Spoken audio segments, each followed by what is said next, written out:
I've decided that in the interest of time and, frankly, interest, the only application I'm going to do from section 6.8 is one of a projectile. This isn't even one of the topics in your textbook. Part A is number problems, Part B is geometry problems, Part C is business problems, and Part D is problems involving the Pythagorean theorem. But frankly, most of the quadratic applications that you'll see deal with projectiles. Certainly not all of them, and there are an awful lot of other applications. But this one I think is at least the most interesting, and at the same time allows us to investigate what's really happening with a quadratic equation. First of all, notice that the formula is given. You're not going to have to come up with it. We are going to need to work with it a little bit. Here's the thing. If a rocket is fired vertically into the air with a speed of 240 feet per second, its height at time t seconds is given by, and here's your formula. What this means is the height at t seconds. I could write this as just h equals negative 16t squared plus 240t. This notation is special, and you're going to see it in future courses. But for right now, it's sufficient to say that another way to say h of t, the height at t seconds, is just the height, where t is the input. If t is 0 seconds, we'll get one height. If t is 1 second, we'll get a different height. And if t is 10 seconds, we'll get yet a different height again. What we're asked here is at what times will the rocket be the following number of feet above the ground? So at what time will the height of the rocket be 704 feet? And at what time will the height of the rocket be 896 feet? We'll solve each of these, and then we can answer the questions that follow. Why do parts A and B have two answers? How long will the rocket be in the air? And when we figure out what part D is, what does one of the answers, t equals 0, actually mean? But to get started, let's look at these two pieces.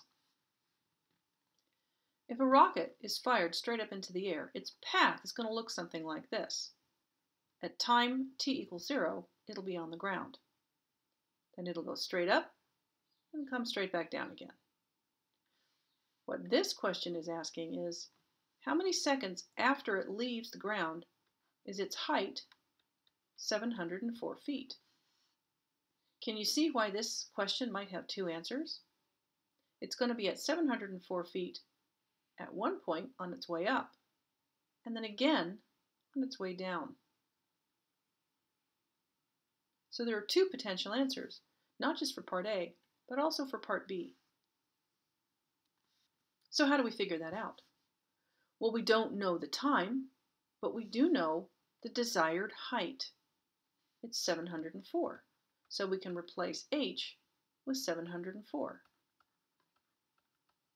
I'll just rewrite the rest of the problem. And now my formula has a little more information in it than it did before.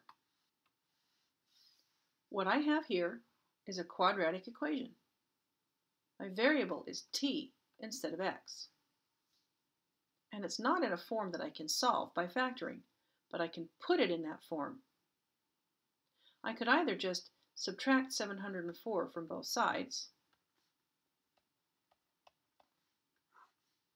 0 equals negative 16t squared plus 240t minus 704. Then factor this side, and since it's already equal to 0, even though the 0 is on the left-hand side, I'd have my equation ready to solve by setting each of those factors equal to 0. The other way I could do this is to add 16t squared to both sides and subtract 240t from both sides. That gives me positive 16t squared minus 240t plus 704 on the left-hand side, and on the right-hand side I have 0.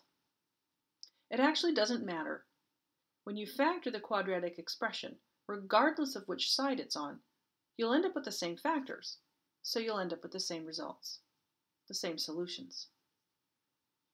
Now this looks impossible, 16 times 704 and a sum of 240, but don't forget, we haven't found the greatest common factor yet. Do 16, 240, and 704 have anything in common? 16 is 2 times 2 times 2 times 2. 4 times 4 is 16. 240,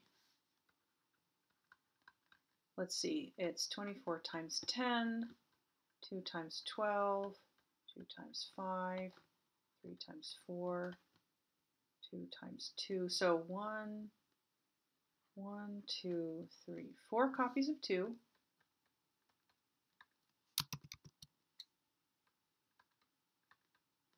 Times 3 times 5. And 704 is 2 times 352, 2 times 176, 2 times 88. That's going to be 2 times 44. 44 is 2 times 22, 2 times 11. So I have 1, 2, 3, 4, 5, 6 copies of 2 times 11. Okay, in 16, there are 1, 2, 3, 4 copies of 2. In 240, there are at least 4 copies of 2. And in 704, there are at least 4 copies of 2. 4 copies of 2 is, in fact, 16. So 16 is my greatest common factor. What's left over? Well, for this term here, it's just t squared. What's left over here? 16 times what is 240? If we look back at our work here, we'll see that this is 16 times 15. 16 times 15 is 240, so this is going to be 15t. Same thing with 704. Here are the 4 copies of 2 that I pulled out. That's that 16 that I undistributed. What's left is 4 times 11, or 44.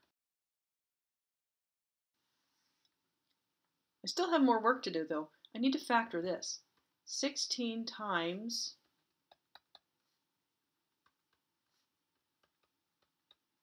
I need to split up my 15, and I need to split it up in a very particular way. My product is 44. My sum is negative 15.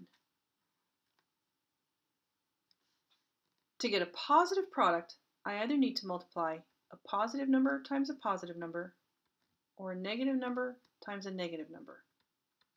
I need a negative sum. A positive times a positive is going to give me a positive sum. So I don't want these products. I only want these products. How else can I write 44 as the product of 2 negative numbers? 2 times 22, 4 times 11. I think that might be it, actually, but that's okay. I've actually found it. Adding these 2 numbers together, I get negative 24, but adding these 2, I get negative 15. And negative 15 is actually what I was after. So these are the numbers I need to use to split up my middle term.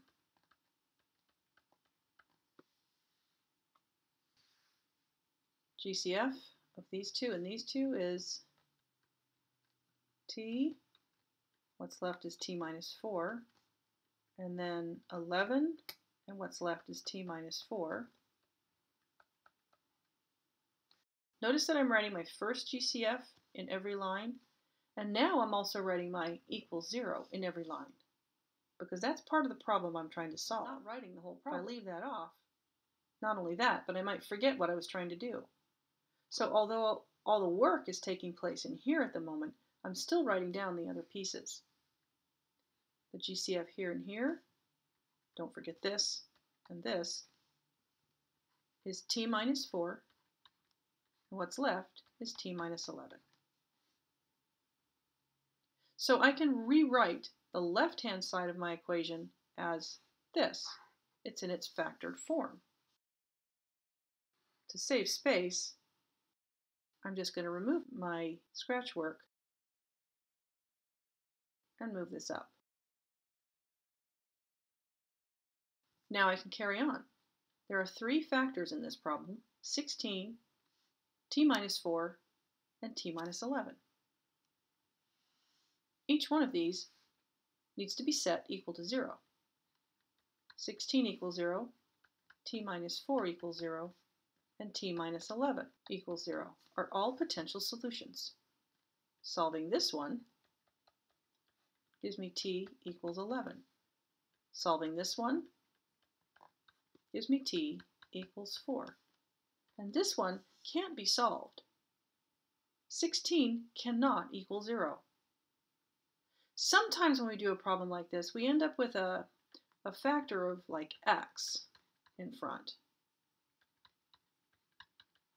And then I have to say this factor, when I set it equal to 0, provides one of my solutions.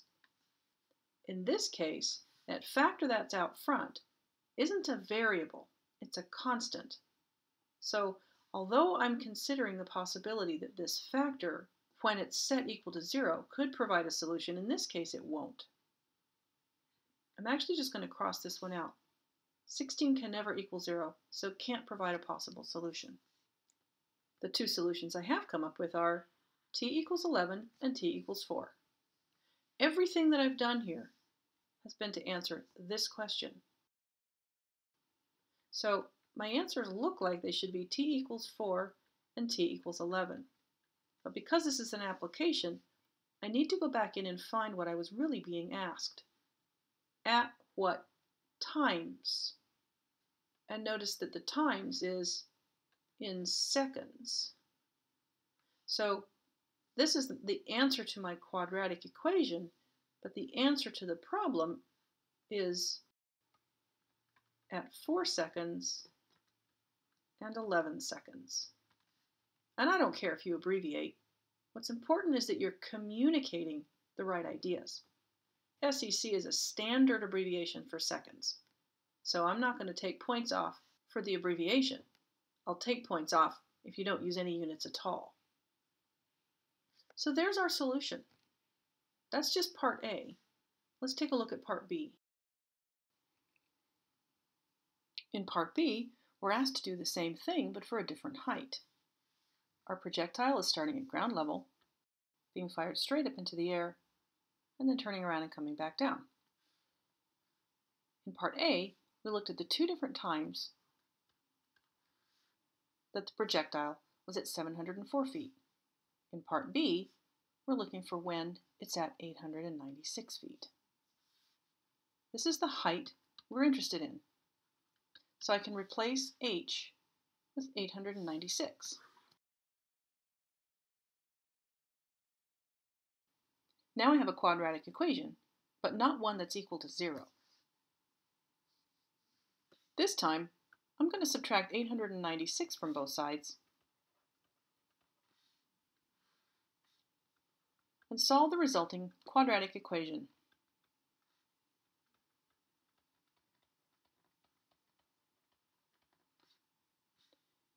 This time, the left-hand side is equal to 0, and the right-hand side starts with a leading negative. The main reason for doing this way, when I did the other one by moving the things on the right-hand side to the left, is just to show you that you could do it either way. I still need to write the quadratic expression in factored form in order to be able to solve it. The first step in factoring the right-hand side is finding a greatest common factor. What do 16, 240, and 896 all have in common? Well, as before, 16 is 2 times 2 times 2 times 2. 240 was 2 times 2 times 2 times 2 times 3 times 5. 896 is 2 times 4, 48, which is 2 times 2, 24, which is 2 times 1, 12, 2 times 56, 2 times 28, 2 times 14, 2 times 7.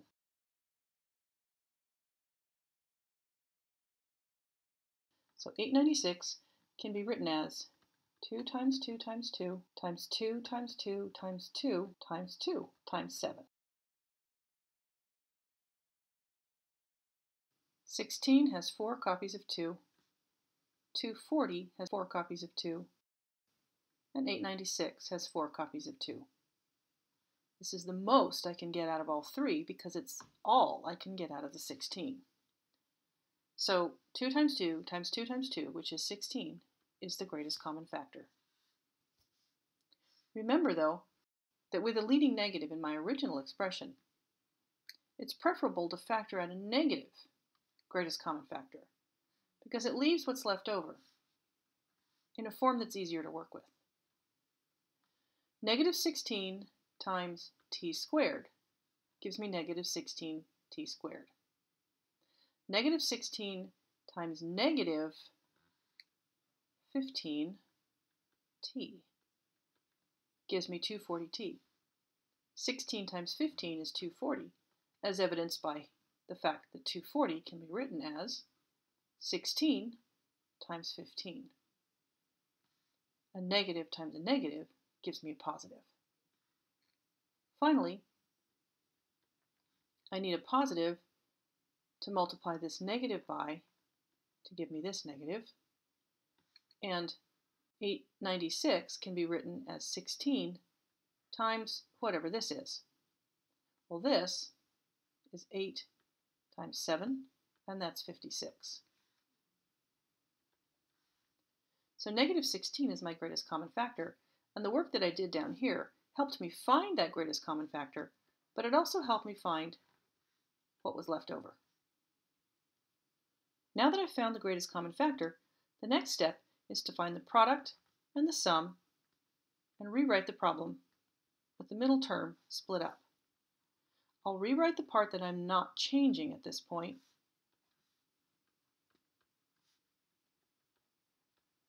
And now I have to come back and figure out what goes in here. How can I write negative 15t? Well, what's my product? 56. What's my sum? Negative 15. 56 is a positive number, so I'm either going to need a positive times a positive or a negative times a negative.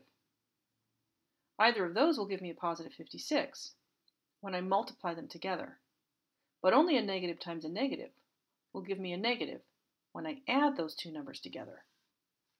So my product needs to be made up of two negative numbers. My options are negative 1 and negative 56, negative 2 and negative 28, negative 4 and negative 14, negative 7, negative 8. When I add these together, I get negative 57, negative 30, negative 18, and negative 15. And negative 15 is the one I was looking for. So negative 7 and negative 8 are the numbers I need to use here. Negative 7t minus 8t. Rewriting the part I'm not working with, the next step is to look for the greatest common factor of the first two and last two terms. T is common to the first two, and what's left over is t minus 7. 8 is what's common to the last two, and what's left over is t minus 7. T minus 7, because to get positive 56, I need to multiply a negative times a negative. What's common inside here now to these two terms is t minus 7. and what's left over is t minus 8. So I can replace the top line with this line because they're equivalent. Removing all my scratch work is still not ideal. I'm doing it to save space. But I would encourage you to work down one column, and when you run out of room, work down a second column, or just use the back of a sheet of paper. I'll give you plenty of space on the written exam, or you can use scratch paper there too. Remember that the more work you show, the more opportunities there are for me to give you partial credit. Now, I have 0 equal to a product of 3 factors. If A times B times C equals 0, then either A equals 0, or B equals 0, or C equals 0, or 2 of these, or all 3. Clearly, negative 16 can never equal 0. So that rules out that possibility, but I have considered it. Remember that sometimes your greatest common factor contains a variable, and in that case, it could lead to a solution. The other 2 equations lead me to solutions of t equals 7 and t equals 8. T equals 7 or 8. But again, this is a word problem, an application. There's a context involved. I'm not looking for a value of t. I'm looking for an amount of time, specifically in seconds. The projectile reaches a height of 896 feet, first at 7 seconds, and then again at 8 seconds. Hopefully that makes sense. Look, here's our projectile again. It goes straight up into the air and then comes straight back down. Here's our 704 feet. Here's our 896 feet. From the ground, it gets to 704 feet at t equals 4 seconds after takeoff.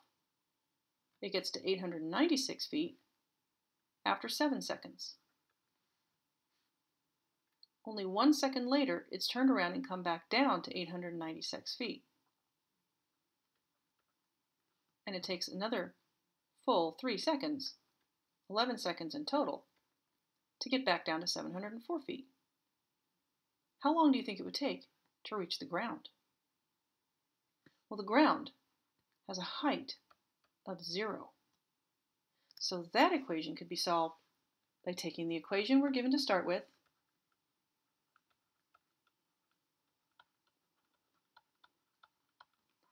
and replacing h, not with 704 or 896, but with 0.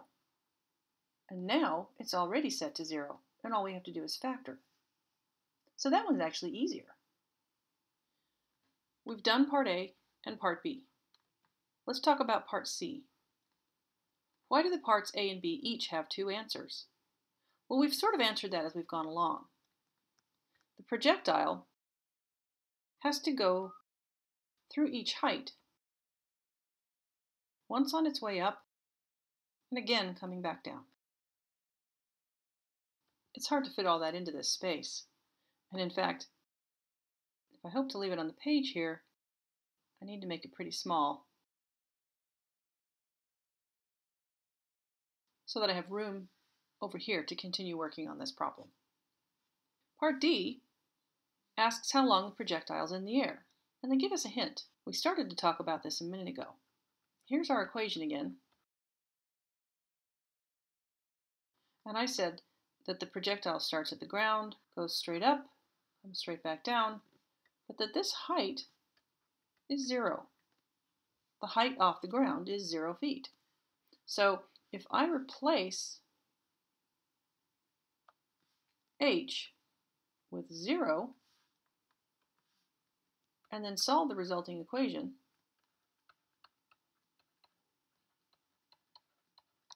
I'll know at what time or times the height of the projectile is 0.